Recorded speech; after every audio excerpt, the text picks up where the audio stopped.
Good evening. My name is Chris Campbell, and I welcome you to this special edition of 15 News Extra Live Election Coverage. Well, it's the November 5th election. It is here, it is now, and Southfield voters will be asked who they want to see in 3 4-year city council seats and 1 2-year seat. The 3 highest vote getters will be given 4-year terms, while the 4th highest vote getter will be given a 2-year term. Now, the Southfield City Council is a 7-member body, and they're currently made up of Council President Lloyd Cruz, Council President Pro Tem Lenny Taylor, and Council members Daniel Brightwell, Donald Fracassi, Myron Frazier, Michael Mandelbaum, and Tanya Morris. Now, the seats filled by Brightwell, Fracassi, Frazier, and Morris are all up for election. Now, Frazier recently announced earlier this year that he would not be running for re-election. And so with that, we wish Councilman Frazier a wonderful retirement, and he served the city well. Now, in addition to the 3 incumbent candidates, Nancy Banks, Constance Bell, Latina Denson, Ghana Goodwin Dye, Sarah Abel, Harold Hill, Jason Hoskins, Amani Johnson, and Tina Marie Poole are all vying for a seat in this particular general election. Now, over the last few weeks and months, these candidates participated in several forums and various candidate discussions in which the city's budget, new business, the Northland Center site, apartments, and education and how they plan to be exclusive and expand the city's scope and diversity initiatives was discussed at length. And Southfield City Cable 15 has replayed a lot of those candidate forums to give you the information that you need to make the vote that you want. Certainly, this is an interesting time in the city's history, as this particular election features several millennial candidates. These are candidates in their late 20s, early 30s, and they represent a growing trend that's happening not only in this community, but in other communities with millennial professionals actually looking to vie for public office. So this stands to be a very, very interesting election. And certainly with these 4-year seats, it will impact Southfield for many, many years to come. Now, during the course of tonight, we will be featuring and interviewing many of the candidates and also many of the players that are involved that work in the day-to-day minutia of the city in helping Southfield be a great place to live, work, and play. So we will be getting sound bites and various interviews from these ones as well. In the meantime, we're going to send you to a millennial story, and this will be a feature by Sarah Himes, our infield reporter. As you know, many of these millennials who are looking to vie for public office are looking to make changes in the community and bring with them some of their perspectives when it comes to new ideas as related to innovation, incorporation of technology into the day-to-day of city life, as well as various new ideas and concepts. So with that said, we're going to throw it over to Sarah Himes, who was able to cover the polls today and speak with some of these millennial candidates. It was an exciting day in Southfield where the 2019 local elections took place. 12 candidates were vying for the 4 available spots on City Council, and each candidate brought their A-game to the table throughout their long campaigns. The candidates comprised of some familiar faces, like current council people Donald Fracassi, Tanya Morris, and Daniel Brightwell, in addition to former Southfield City Clerk Nancy L.M. Banks. Some unfamiliar faces, but people who often work behind the scenes at community events, projects, and organizations include Constance Bell, Latina Denson, Ghana Goodwin Dye, Harold Hill, Tina Marie Poole, and millennial frontrunners Amani Johnson, Sarah Habbo, and Jason Hoskins. We were able to catch up with the millennial candidates as they hit the election polls early in the morning. They were given the opportunity to share their opinions about the changes they would like to see in Southfield, their expertise in politics, and how they grew their campaigns. It's actually been kind of challenging, and I thought that it would be challenging the whole time. So I did certain things to prepare for this. I knew that since I'm only 23 years old, I knew that other candidates would be able to raise more money than I would more easily, because my friends are all, 23, 24. and don't have as deep pockets, and I don't have an extensive network of people that can donate money to my campaign. So what I did was I host a lot of grassroots fundraisers in the community. We do hustle and soul food nights, different brunch events that people would want to go to regardless of whether or not I'm running for city council, just things people can have fun at. I knew that I would need more help to knock those doors over the summer. So what I did was I created an internship program where we have college students, probably 15 to 20 we've had between March and right now. And we've had college students from all over Michigan come and help us knock doors in your neighborhoods in Southfield, and also make phone calls and text voters and do a lot of different voter outreach activities. I did canvass with one of the other candidates. We worked together for a while, and then we split our separate ways, canvassing on our own. But one of the main focuses we've had is actually reaching out to people where they are. And we put a lot of effort in going door to door, meeting people at their homes, and also calling people. And that has made a significant difference because people were really surprised that I was actually calling them at their homes. And it was really nice to have like an intimate conversation about the issues that they cared about at their own time, not worrying about being on a panel and having 1 minute to answer or things like that. I think campaigning is going very well. I've had the privilege of talking to so many voters here in Southfield over the past few months. And I think it's been a testament to some of the great work that I've been doing in the community before I ran for office. Some of the involvements that I have in Southfield, or that I have had, I'm a member of the Southfield Parks and Recreation Board and have been since 2016. I also worked in the office of Mayor Brenda Lawrence and State Representative Jeremy Moss. And I've also worked in the office of our Southfield City Administrator. So I've spent a lot of time learning about how local government works and also learning about the issues that our Southfield residents face every day. I've served Southfielders for the past 6 years now, working for our State Senator Jeremy Moss, and before that working for our State Representative Rudy Hobbs. The variety of experiences that I've had working with legal aid, dealing with consumer law, landlord-tenant, mortgage issues, just a variety of practical experiences on issues that everyday Southfield residents deal with. And having that knowledge and that expertise in how the law works and how it impacts people is really important to have somebody on city council, because the city has a city attorney and they represent the city itself as like a municipality. But there's nobody on city council who represents the residents in that manner.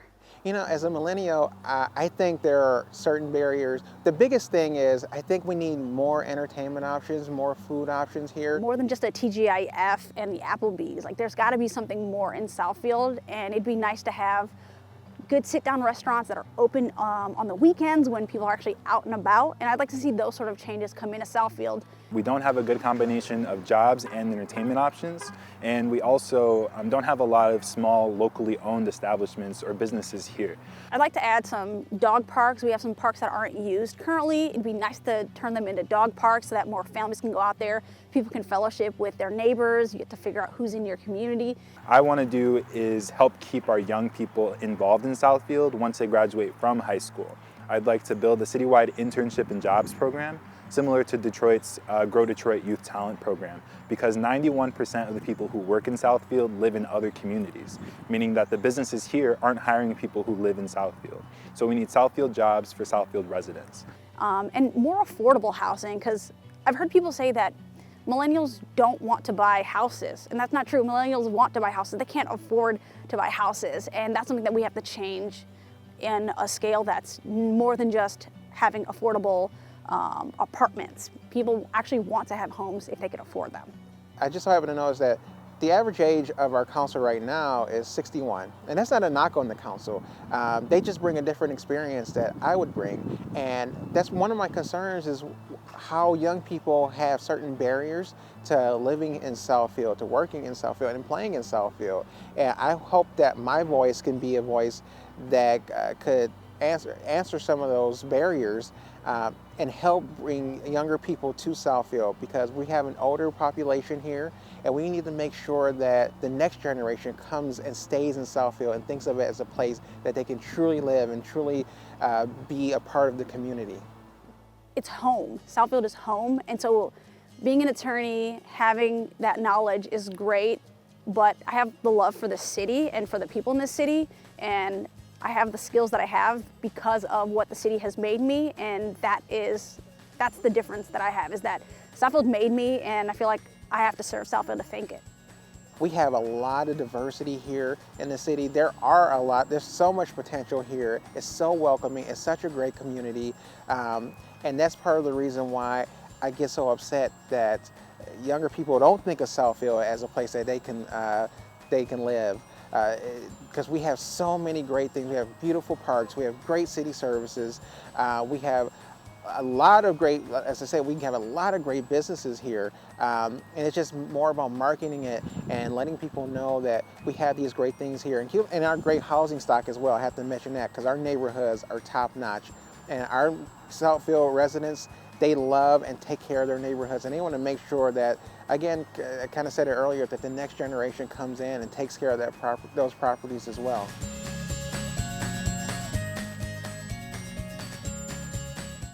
And we are back. This is special live election coverage of the general election for the city of Southfield. My name is Chris Campbell, and we're right here live at the Southfield Cable 15 studios. And here with me is our newly installed police chief, Elvin Barron. Chief Barron, welcome to the City Cable 15 studios. And thank you for having me. Absolutely. Well, let's get right into it. You've been on the job 3 months with the city. Sure. Now, let's talk a little bit about your training and your background before, because you've enjoyed a 2 decades tenure before with the city of Detroit. Tell us a little bit about that. Yeah, so I served with the city of Detroit for 21 years. Mm-hmm. I was the deputy chief over really the largest portion of the police department, where I managed the 3rd, 5th, 7th, 9th, and 11th precincts, downtown, and also all of our tactical units. So SWAT team, bomb squad, K9, all the fun stuff, as I also like to say. Now, you've also enjoyed a stint in the Navy as well. Kind of give us an idea of how that training has informed what you do now. Well, what the Navy did for me, and I joined right after high school, it allowed me to be out in the community. It allowed me to see the world and really engage other cultures. And so it put that system of discipline, timeliness, uniform appearance, and I was able to translate all those things into a policing career. Absolutely. Now, in terms of here now with the city of Southfield, one thing that has impressed many residents and business people alike is your efforts at engaging with the community. Talk a little bit about that. You've had some programs now that have been community engagement initiatives to really bring the community on board with some of the initiatives that you will be unveiling. Talk about what's been some of the responses that you've seen from it. Yeah, so first, the city of Southfield has been outstanding.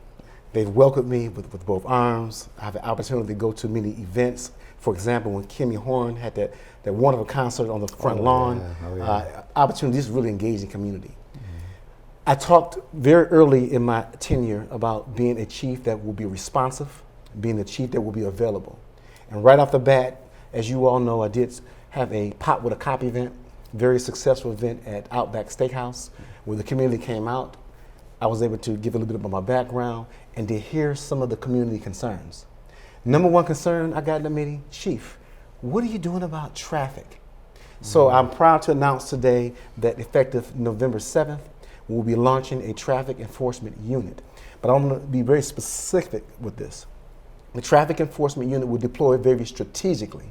They will deploy based on accident data and also based on citizen complaints. One thing we learned from, we always got to talk about lessons learned from other cities. We'll just be very candid to talk about Ferguson. Okay. And so one thing that I did when I researched that particular city, the police department and the courts were really about money generating. This police department, this police chief will deploy strategically and will give tickets to the appropriate people who violate the law. It will not be, I'll repeat, not be a money generating effort, but a safety initiative to reduce accidents. So no quota system with no that. quotas. Absolutely.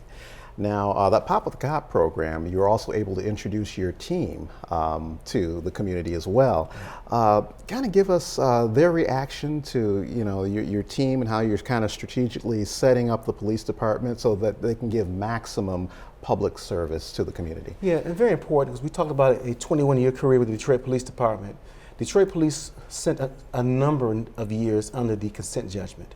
So it was at that time, as a leader in that particular agency, I was able to learn national best practices in policing.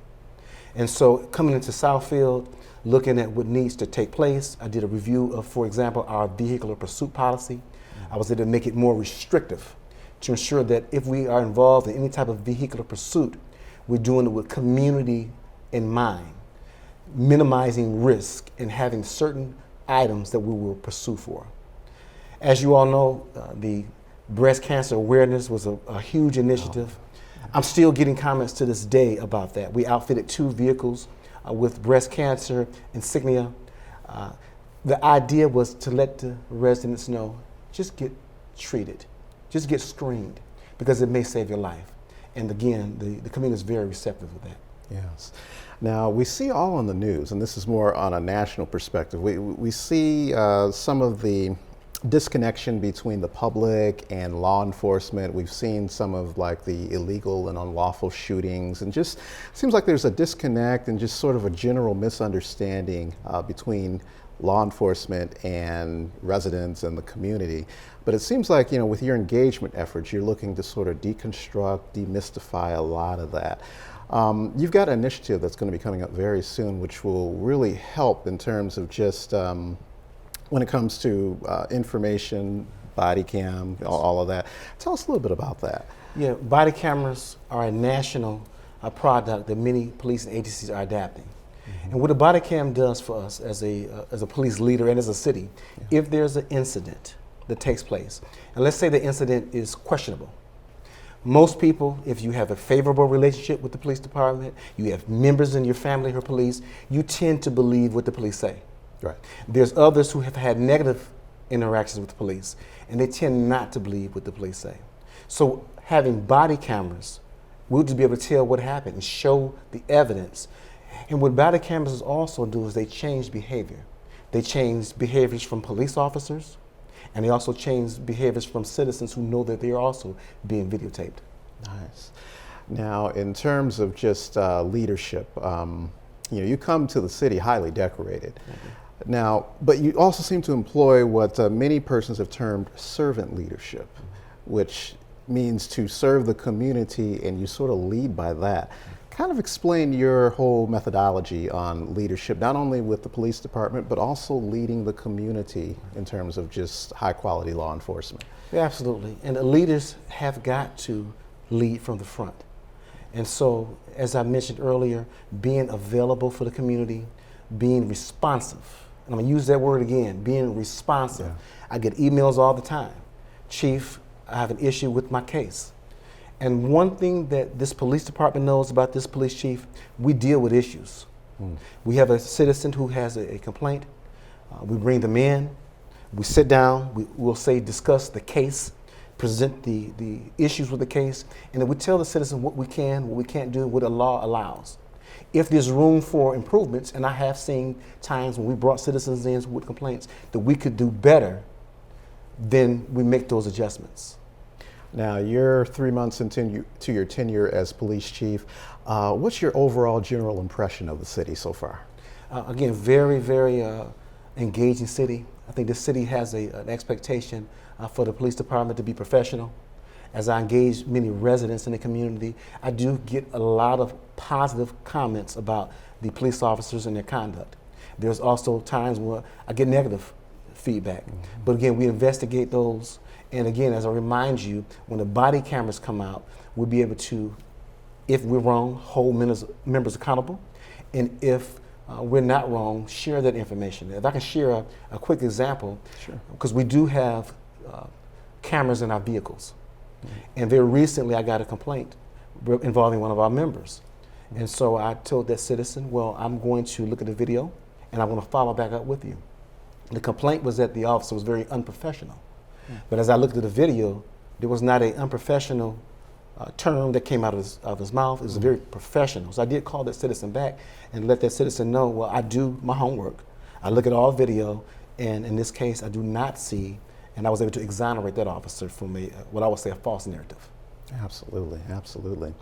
Now, sort of moving forward, let's talk a little bit about Chief Barron the man, because another thing that's been noted about you, you've got this down-to-earth demeanor, very approachable, and that really goes a long way when it comes to law enforcement and really engaging with the community. So after your 9 to 5, what does Alvin Barron do to relax? Well, I like to work out. Yeah. You know, I try to get my cardio in and do 1 or 2 push-ups. I'm a chess player. You know, spend a lot of time with my father playing chess. We do a lot of chess either online or in person.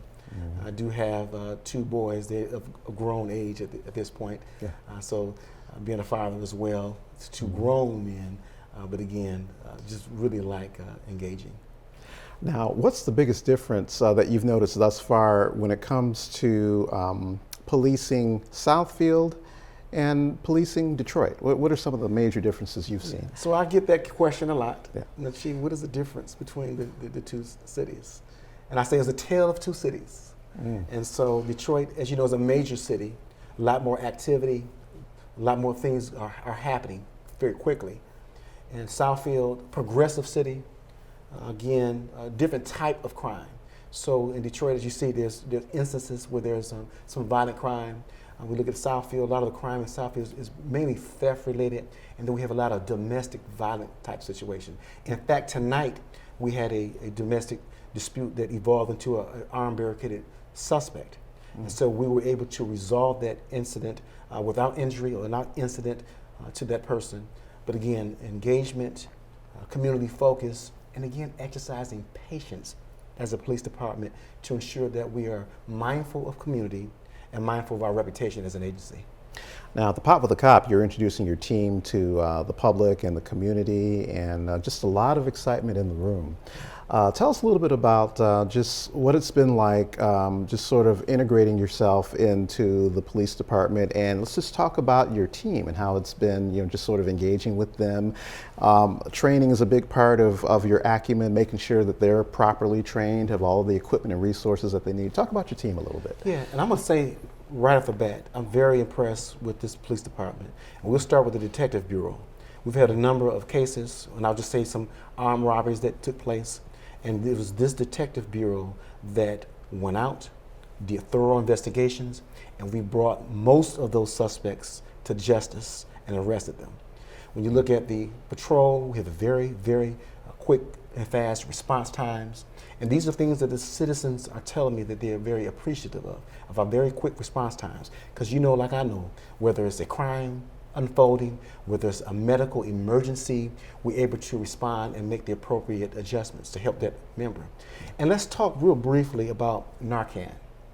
This police department has adopted the mindset of dealing with that. It's an epidemic that's happening, national epidemic, and it does touch Southfield. It does touch the state of Michigan. In fact, over 2,000 deaths last year alone. So this department, we are equipped with the Narcan device. We have already this year saved 2 lives, again, from quick response time and then the training, being able to deploy the materials and then bring those people back. Nice. Now, let's jump forward. Let's go about 6 months to a year into the future. We know you've got a lot of programs and things, initiatives kind of coming up. What's the police department? What's the city of Southfield landscape looking like from a law enforcement perspective in about a year or so? So Southfield is steadily growing. When you talk about the police department, my vision is to continue to diversify the police department. We're going to have a lot of vacancies within the next year and a half. So I encourage anyone who's interested in a career in law enforcement to come join us in the Southfield Police Department. Residents feel safe in this city. Again, quick response times, thorough investigations. It allows for the residents to feel comfortable. Southfield is a very safe city, and under my leadership, it will remain a safe city. All right, very well spoken. Well, Chief, thank you so much for coming through. Thank you. We'll be talking with you a lot more in the future. Yes, sir. All right. This is a special 15 News Extra here. We are live with the election coverage of the general election. We've got much more to come. All right, we are back.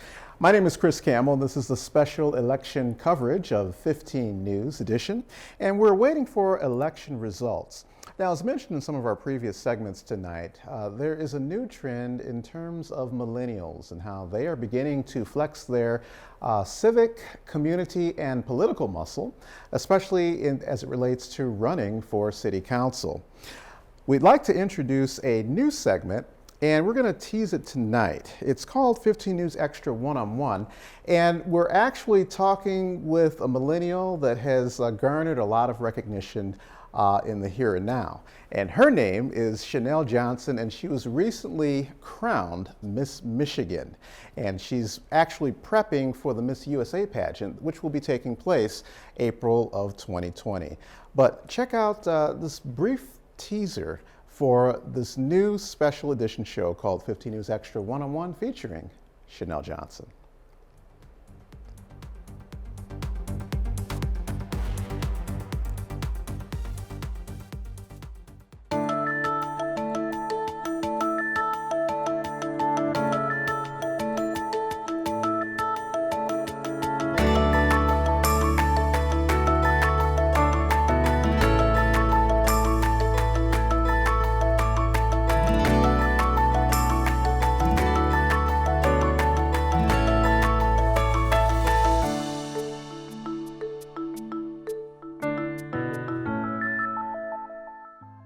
So, welcome to the Cable 15 studio, Chanel. Thank you. Great to have you here. Thank you so much. Miss Michigan USA. That's got to be somewhat of a mind trip. Just briefly sort of track your journey to even competing in the pageant, because this is your first one from what I understand. Yes, this is my first pageant, and it actually took place about a month ago in Port Huron. And I decided to compete for the pageant earlier this year. That was in May. And so I went ahead, I submitted my application, and they emailed me back and said that I had been presented with the title of Miss Southfield. And that was really exciting. Yeah. And so throughout the months preparing for the pageant, I was really just focusing on fitness and trying to stay calm because it's very nerve-wracking. I can imagine. Yes. As well as prepping for on-stage questions and interview questions as well. So, yeah. Now, did you prep by maybe watching previous pageants or going back and maybe YouTubing some previous maybe Miss Michigan contestants or Miss Michigan winners? Yes, I actually did that a lot, and it was very helpful to me. An online resource, Pageant Planet, helped me a lot. They are like the pageant resource for, online prep. And then I also got a coach. I actually got her the last month of my prep. That was in August. So yeah, I did it all by myself, and then I went and got her. And her name's Krista Ferguson, and she actually won in 2016.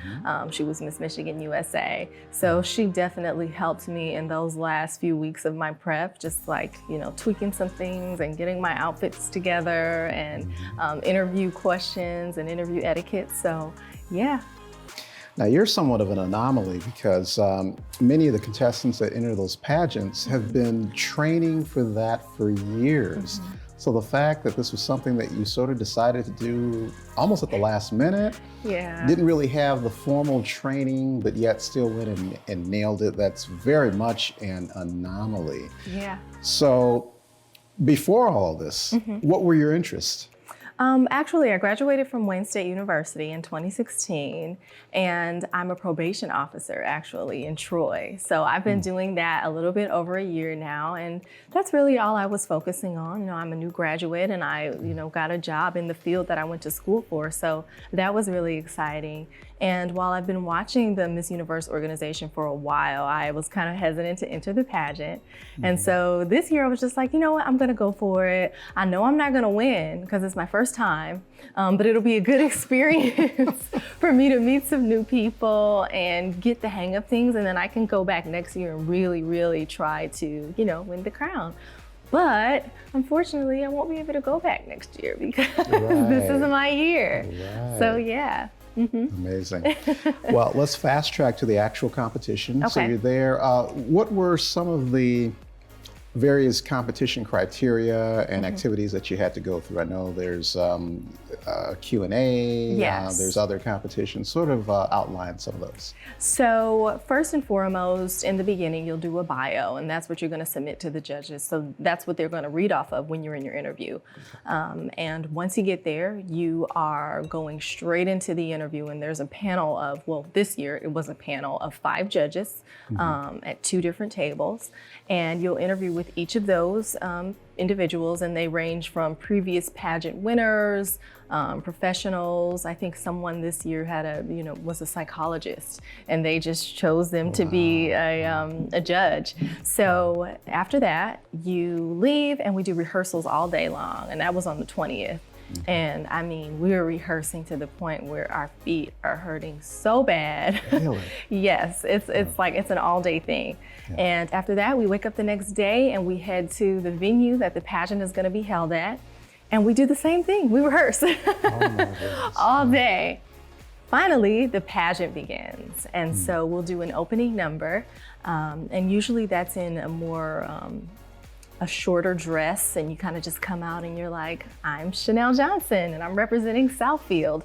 And do they incorporate dance routines and things like that? This one, you don't have to do any dancing. Okay. You don't have to have a talent. That is for the Miss America organization. And in the Miss Universe organization, you do not have to do that. Okay. So the 3 segments include that opening number dress, which this year we all had to wear silver. So everyone had on a silver cocktail dress. Oh, wow. And then after that, we go and we change for swim. And so you can come out in whatever kind of swimsuit you want, and you just kind of like strut on the stage, and that's your swimsuit section of the pageant. And then we do evening gown. So I actually had a ball gown I chose, and there's no criteria on the ball gown, and it was magenta. And I sounded very regal. Yes, it was very regal. It took me about 3 hours to decide on a dress, but it turned out that that was the dress for me. And it looked amazing on stage, and I felt amazing in it on stage. Absolutely. And yeah, after that, they choose the top 15. Okay. And then after the top 15, they'll choose the top 5. And once they called my name for the top 5, I was just like, Yeah, I was going to ask, what was going through your head at that time? I'm not supposed to be chosen. This is my first time. Right. So I was the last top 5 contestant to be called. And after that, I was like, I'm completely satisfied. This is my first pageant. This is supposed to go like this. Right. And so after that, we're asked an on-stage question. And what was yours? On-stage question was surrounded by the concept of freedom of speech. Okay. And so that's what it focused on. And I can't really remember my answer. I have it in my phone, recorded, because I was so nervous on stage. It kind of just blurted out. Right. But it was focused on the freedom of speech. So yeah. Nice.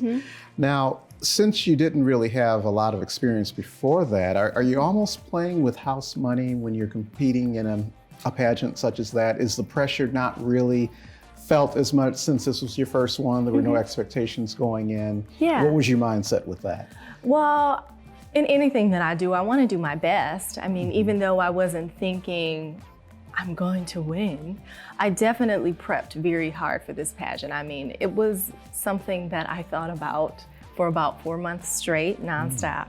Okay. And, just practicing those questions and being prepared to, be interviewed, because you don't know what the judges are going to ask you. I mean, they do have your bio in front of them, but they can ask you anything they want. They can ask you anything about things that are currently going on in the world, things about your job. And you have to be prepared to answer those questions quickly. So I wanted to be prepared to do that, as well as, walking on stage. I'm going to be walking in front of, 1,000 people. I have to be prepared How do you train to do for that. though? How do you train to walk in a stately, elegant way that is befitting of the pageant? I mean, what kind of training did you incorporate to make sure you had that walk, as it were? Yeah, well, actually, I did a few fashion shows a few years ago. Okay. And I think that really helped me with, feeling confident in my walk and shoulders back and putting my head up high. Proper posture. Yeah. Right. So I definitely say that got me far, in regards to my prep. And then just refining that and, not tripping on stage. That just really helped me refine that, as well as Krista, because she's been to Miss USA. So she knows what they're looking for, when it comes to that pose when you reach the end of the stage, and that turn when it's time for you to go back behind the curtain. So all of that I had to incorporate into my prep as well. Now, would you say that your life has totally changed since being named Miss Michigan? I would definitely say, in my opinion, my life has totally changed, because I'm always going to be Miss Michigan USA for 2020. And that's really special. I'm on Wikipedia now. Yeah, I noticed that. I saw that. Yeah, and I am the first person from Southfield to ever win. I'm the first African-American woman to win this title in 15 years. And, Carol Gist, I forgot to mention this. She actually presented me my flowers on stage, and she is the first African-American Miss USA ever. Yes. So that was really special, and it is very special to me. And I'm the first woman from the Michigan Department of Corrections to ever win. So there's a lot of firsts here, and that's all really cool. Yeah. What was the response of your workmates and your colleagues at you winning this? Oh my goodness, they've been so supportive of me. I didn't tell anyone that I was competing in the pageant. I absolutely did not tell anyone. I told my family and a couple of my friends. And they were like, "You're gonna win, you're gonna win." And I was just like, okay, whatever. But I did tell my office mate. He actually sits right next door to me. And when I was walking out of the door for the weekend of the pageant, I'm just like, "Hey, I'm doing a pageant, I don't know what's gonna happen." He's like, "You got this. You so got this." And I came back that Monday with my crown and sash, and everyone since then, they've been treating me like a queen. Absolutely. And they've been so supportive of me, and I am really appreciative of them.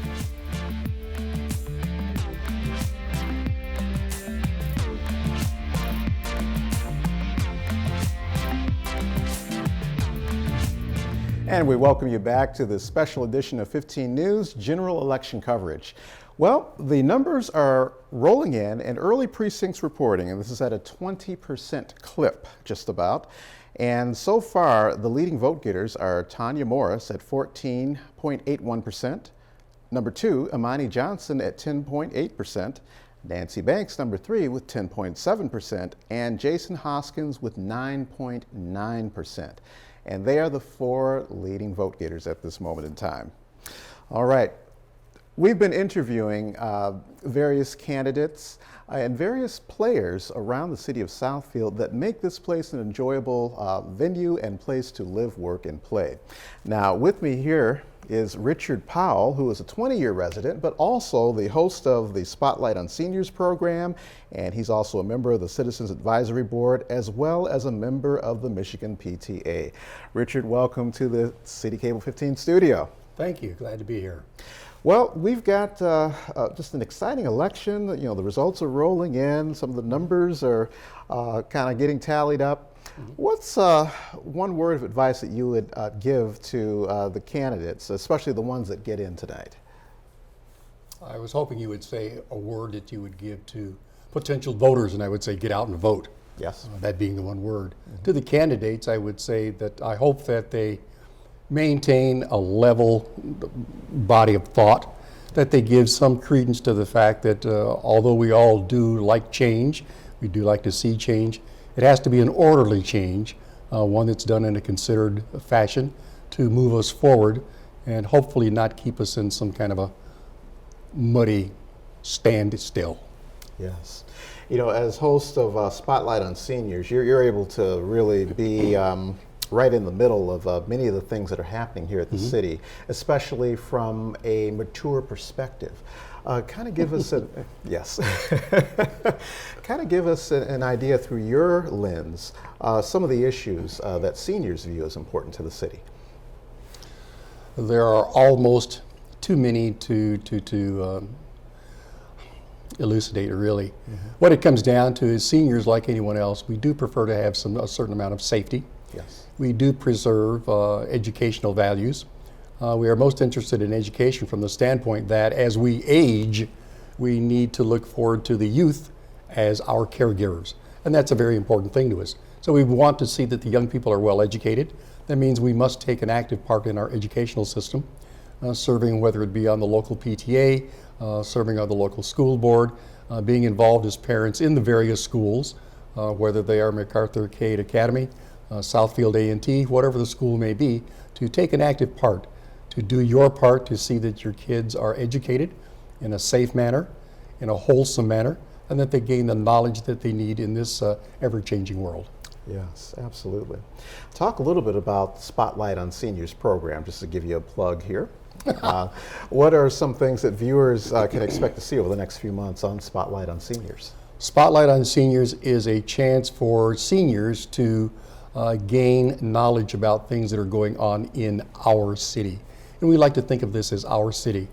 Many of us have come here from other local entities, and we all share the same desires for safety, for protection from the elements, protection from the criminal element as well. And we all like to have a certain amount of peace and harmony. It's been very heartwarming to see the seniors taking part in the senior walks, for instance. That's been a terribly important thing. To realize that we also take part in the Martin Luther King Walk every springtime. And all the parks and recreations that we have that have programs available to seniors, and make the programs as well as explanatory events that happen about those programs there. There are just a host of the reasons why someone would move into Southfield and stay here, not the least of which Southfield is, after all, the center of it all. Absolutely. Now, you're also on the center, the Citizens Advisory Board. Yes. And kind of tell us just some things that you've come across being a member that you, as a board, are addressing. It's hard to say as a board that we are addressing. We are a group of citizens, and the Citizens Advisory Board is open to any Southfield resident who has taken part in the police course that is run usually every fall. And after having attended the police course, which gives us an insight into the methodologies, the practices, the policies of the Southfield Police Department, we get a chance to do a ride around if we so desire. And we are able to bring to the Citizens Advisory Board information about our neighborhood. And that is perhaps the strongest point of that Citizens Advisory Board, to know that in my neighborhood, if I see a situation, if I see a place, if I see persons that are involved in activities that are somewhat questionable, I can raise that question. I've learned how to do it. We have all learned how to do it. And we can pass that information on in an orderly fashion. And we do know that our police department does listen to us, whether it be putting up the speed monitoring signs, whether it be monitoring drag racing in the neighborhoods at night, or simply noise complaints. Our police department is responsive to us, and we as citizens have our part to play. We cannot expect to sit on our hands and behind locked doors and expect things to work perfectly. We have to take an active part in it, and it's an interesting way to do it. The course that is given is a 10-week course, including something like traffic stops, simulated traffic stops, where you get to learn why they do what they do. There are some amusing reasons to it, but they all have at the core the desire to maintain our safety, our well-being, and to see that the common good in the city of Southfield remains the common good. Now, you've been a resident for 2 decades now, 20 years. I have, yes. What are some of the biggest changes that you've seen in the city landscape? And then moving forward, what are some things that you would like to see? Wow. It's rather difficult to talk about things that have taken place. Over the years, we have seen a great change in the way the city appears to deal with its residents. I think that this city, as opposed to some others that I've lived in, does not maintain an aloof attitude. They do want to hear from you. The city council meeting are open. You can come and speak your piece. You can ask a question. You can berate someone if you do it politely. And of course, you can get answers to the questions that you've got. I have seen an interest in the sharing of resources, if you will. We've got this great Southfield Recreation Center over here. You've got the pool that takes place. You've got the forget what they call that park. It's a park. It's the Special League Park, where they play softball and whatnot. Miracle. Yeah, the Miracle League, and they've got the volleyball courts, etc. Of course, the walking trails around the city are just great. It's nice to see that they've got signs up now talking about the pedestrians and talking about the bicyclists. We've seen the bicycle racks built around that you can pick up the bike and take off like an Uber, if you will. That's been great. And overall, there's been a sense of moving forward of the city, a sense of development. It's really been rather nice to see. Yes, very much so. Well, Richard, thank you so much for joining us here in studio. I'm sure you're going to be spending a lot of time moving forward in the studio with your show, Spotlight on Seniors. Thank you so much. Look forward to talking with you even more so in the future. Thank you. All right.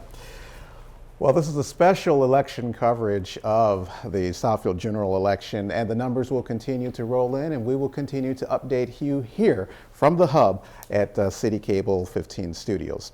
We've got more on the way after this.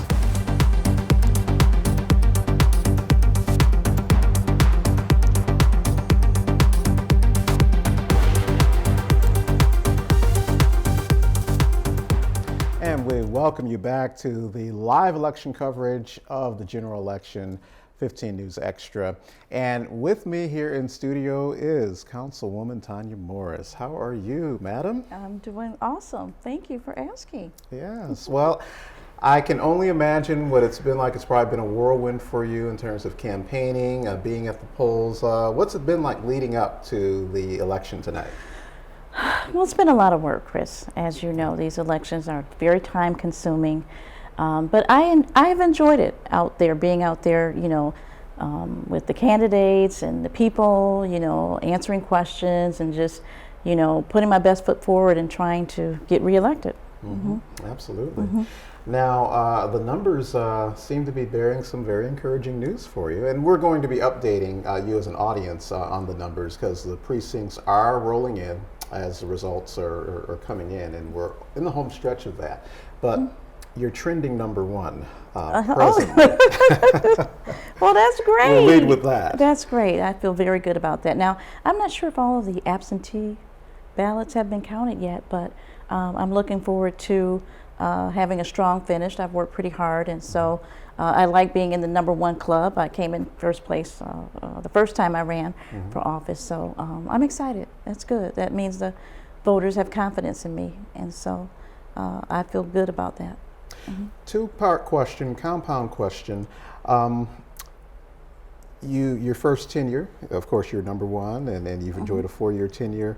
Moving forward, what would be your goals for the city if you were to get back on council?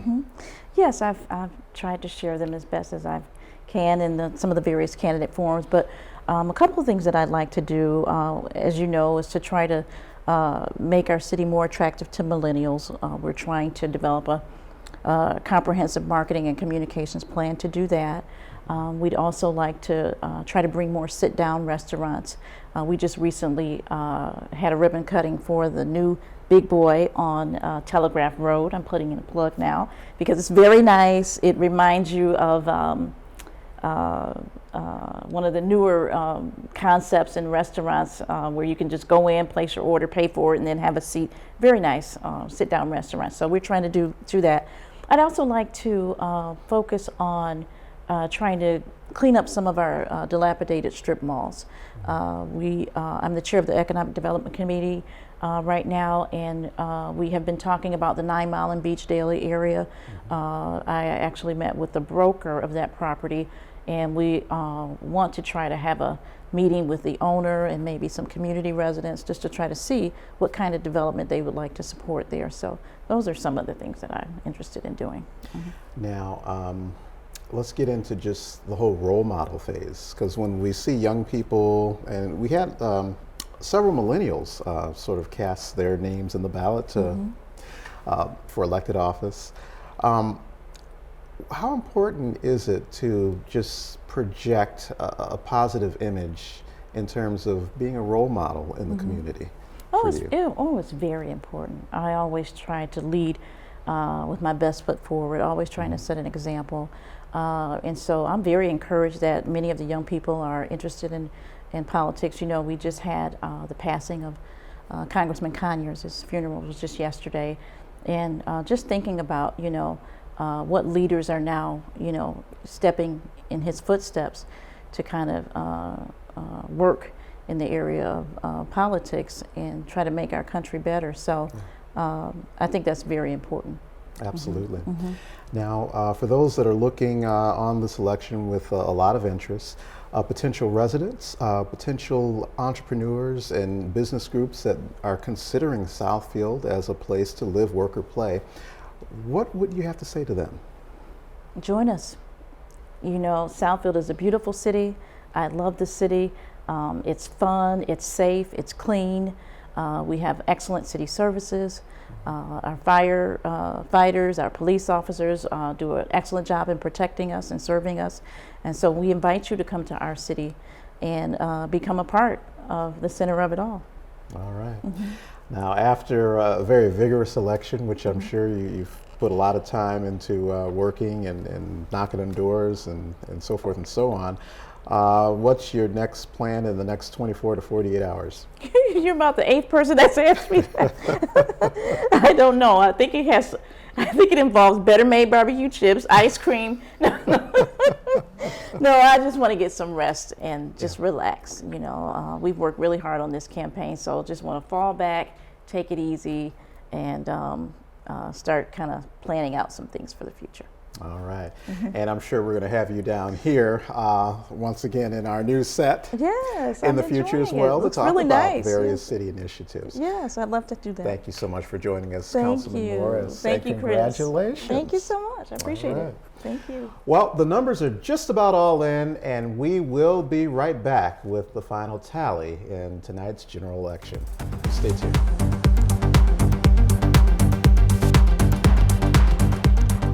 And welcome back. This is a special 15 News Extra coverage of the general election, and we have election results in. And we're going to just briefly share the top 4 vote getters before we get into our special interview here. Number 1 was Tanya Morris with 13.7% of the vote. Number 2, Nancy L.M. Banks with 12.85% of the vote. Number 3, Dan Brightwell with 11.3% of the vote. And number 4, and for the 2-year term, Jason Hoskins, first-time council person. So those are our 4 council people moving forward. And with that said, we have live here in the City Cable 15 studios, Nancy Ellen Banks. Congratulations. Thank you, Chris. I appreciate it. Now, I can only imagine all the sleepless nights and the work and just rolling up the sleeves for this campaign. Kind of tell us what it was like just working on your campaign and hitting doors and getting the word out there about your campaign. Well, we worked hard like we've always done in the past. You know, we targeted the absentee voters. We targeted all the people that have voted in certain elections, and then we knocked on many doors to remind people that we were coming back and to bank on Banks for City Council. Now, you were able to enjoy a 19-year tenure as city clerk here Correct. at the City of Southfield, and now you have a 4-year term as a city councilwoman. Kind of let us know or give us an idea of your style of leadership moving into that city council spot. Well, my style of leadership will first of all be working together with my team to make the best decision that is right for the city, the residents, and also our employees. And I just think teamwork is extremely important, and we need to better communicate to the people, to our employees, about what we are doing, and hopefully we can, you know, make a good decision. I'm sorry, I'm tired right now. Yes, yeah, in the city. But that's a winning kind of attire. Yes, yes, so yes, a win. Absolutely, win-win. Now, moving forward, let's go a year or 2 into the future. What is your hope for the city of Southfield in terms of just some of the municipal goals, city goals, things you'd like to see on a city level? I mean, you know, first of all, Southfield is a great place, and I want to make sure that it still is a great place to live, work, worship, and raise a family. I want to make sure that the wonderful employees that work in the city of Southfield are taken care of. I think it's extremely important that we make sure that our police and fire department, not that all departments aren't important, have the necessary tools to still do the best job that they can. You know, we live in a very interesting world, and policing and probably even the fire department is just different nowadays as far as how we used to do policing versus now, you know, in the social media, et cetera, et cetera. So hopefully we can work together Absolutely. in the city and address those concerns. All right. Answer Talk a that. little bit about, because I know your family is an integral part of your campaign. Correct. And they're knocking on doors with you. Correct. Just give us a feel-good sentence about your family and how they've contributed to your municipal success. Well, I could not have done this if it wasn't for my family. When I first ran in 1999, it was my family that said, "Mom, you can do this," our children and my husband. And they said, "We'll be beside you the whole way." In addition to my family is my church, St. John Armenian Church. I've been a member there all my life. They are my other extended family. They've been out there knocking on doors with me, working the polls. And the support that we have is just very, very large. Also, a lot of friends that I've met over the years as city clerk have become family. So, you know, they say it takes a village to raise a child, and Absolutely. we just have just a great team of people. Mostly, our team is positive. Yeah. You know, we strive to be positive. We strive to look towards the good, and try to keep the negative out of our life. Absolutely. Last question, and this is, we've been asking this of some of the candidates, but also the winners as well. For potential residents that are thinking of moving into the city, potential entrepreneurs, business people who are thinking of setting up shop in the city, what words of encouragement would you have to come over to Southfield? Well, first of all, again, Southfield is a great place. I feel you know, while I was campaigning, and I was kind of disappointed to hear this, it seems like there's a big void between the city and the schools. And even today, I mean, all of my team members have said, what's going on between the city and schools? Now, even though we're two separate governing entities, I think we need to work closer together. Many people said that in your advertising, you don't even mention the schools. So, you know, if we're going to come to Southfield, we want good schools, and I think we have great schools. So maybe we need to work better together with that. I'm sorry, what was the second part of your question?